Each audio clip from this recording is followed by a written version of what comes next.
Qophooftanii mee warri qophooftan harka keessan kaasaa. Kaasaa sirriitti harka keessan. Buusaa.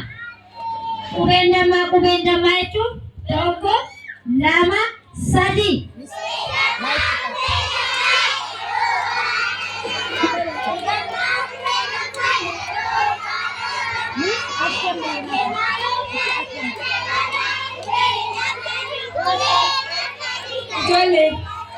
Ijoollee.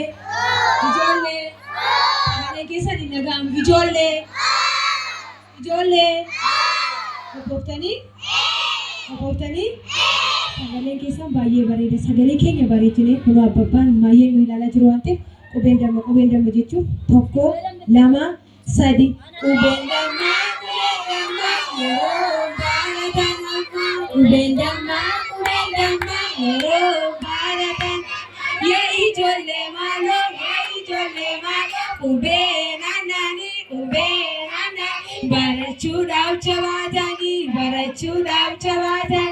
Yaa ijoollee maaloo qubeen aannanii barachuudhaaf jabaatanii. Qubeen dammaa yeroo baaratan amma. Qubeen dammaa yeroo Qubeen dammaa yeroo baaratan amma. Qubeen dammaa yaa ijoollee maaloo qubeen aannanii barachuudhaaf jabaatanii. Yaa ijoollee maaloo qubeen aannanii barachuudhaaf jabaatanii.